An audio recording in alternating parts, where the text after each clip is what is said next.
Hello, friends. Welcome back to the Lockdown Hacks series. And today we are discussing 5 ways to deal with the difficult people in our lives.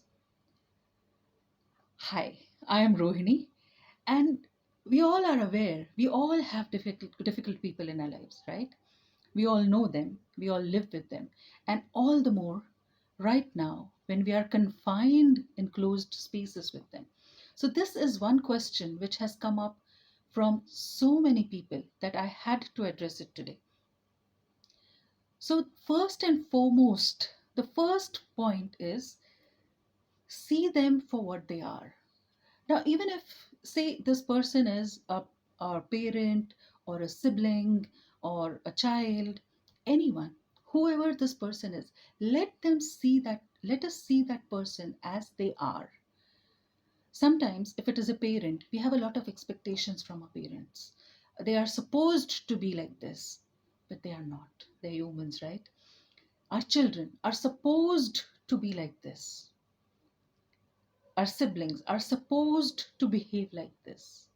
And when we have these supposed to or should attached to all these people in our lives, our expectations are shattered many a times.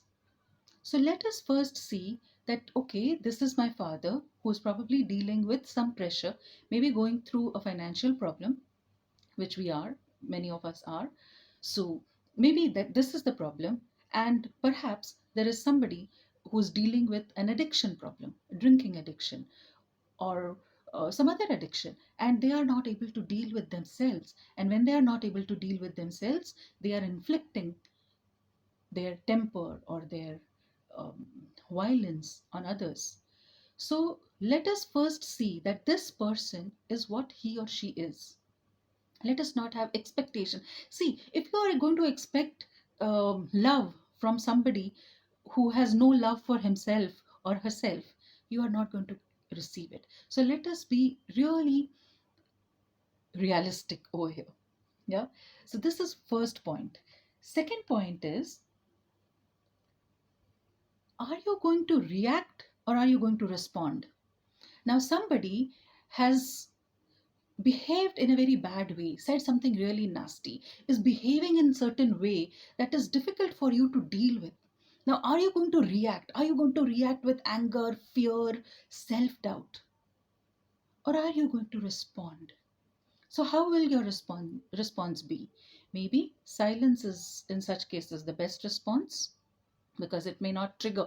Trying to explain things to that person or trying to give some uh, bits of knowledge to that person in that moment will be a trigger to set him or her off even further. So in that case, silence is really golden. Other thing could be, make take yourself to a safer space. Stay out of the line of fire. Maybe that could be one of your responses. Yeah, see what works best for your family dynamic or your particular situation. Okay, so this is the second point. Now the third point is again very very important, is when this person is calm and sober, instead of attacking that you did this and you did that, and that is not going to um, get us any result. So when everything is calm, it is always a good idea to communicate with this person that probably you were angry, probably you were upset with something, and this is how you reacted and this is what you did in the house, and we were not able to handle it. All of us were fearful or all of us were scared. What would you do? Sometimes people really are very violent and try to burn the house down or threaten to suicide or so many other things. People when they are in the violent stage, they come up with a lot of things. And sometimes when they are calmer, it is better to discuss that this is what you did. So please, this cannot be a way of manipulating all of us. So please try to be in control. When you're talking to that person calmly, first is really be have a very compassionate tone, because these are your own family members, right? So when you're talking to them, just set clear boundaries. Sometimes they will agree with you, sometimes they will not. Sometimes people simply will not accept, and most of the times that is what will happen. So please do not be upset. However, while you are communicating, please set clear boundaries.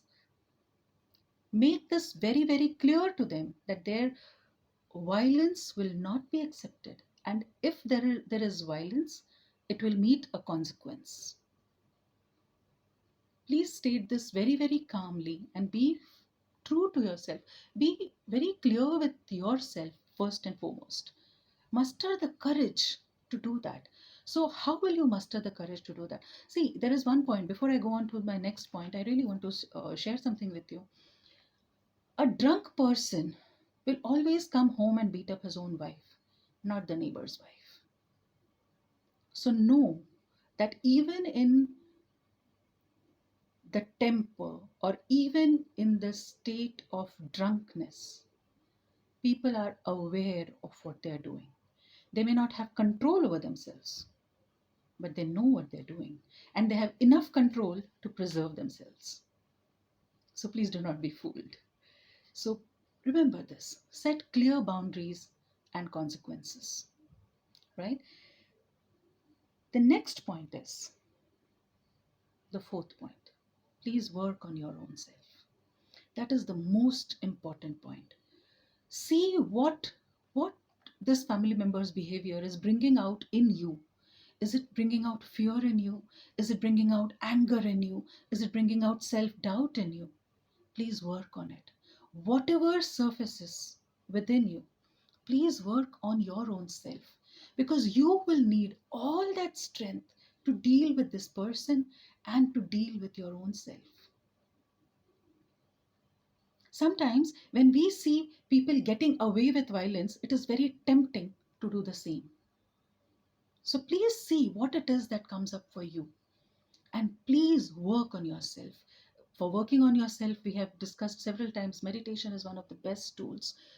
Growing oneself, listening to good things, listening to really powerful people who have worked on themselves and transformed their own lives is a very, very good tool.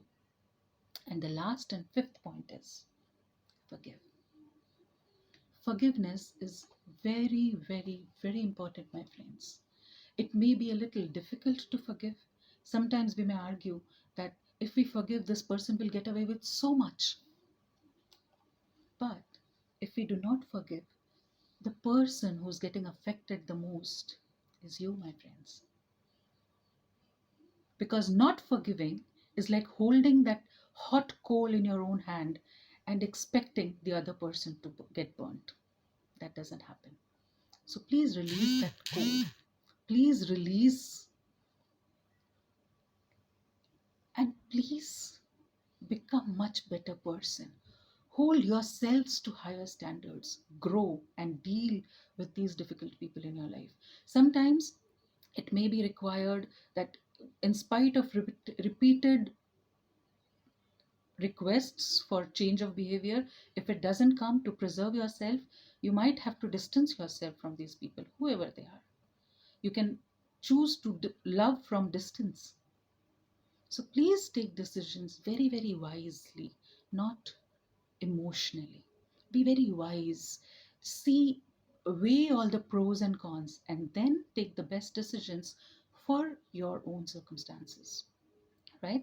So I'm going to recap all the 5 points. So the 5 ways to deal with the difficult people in our lives. So first is see them for what they are, yeah? Not what you expect them to be. Second point is, are you going to react or respond? Please respond. Third point is, set clear boundaries and consequences. The fourth point is, work on your own self. And fifth, and the most important, is please forgive. Thank you very much. If you are enjoying these videos and if these are creating any value in your lives and you have any more questions, if you have questions, please mention them in the comments below. And if these videos are adding value to you in any way, please do share with someone you think might need them. Thank you very much. And thank you so much for all your appreciation. Please do like, share, and subscribe. Thank you.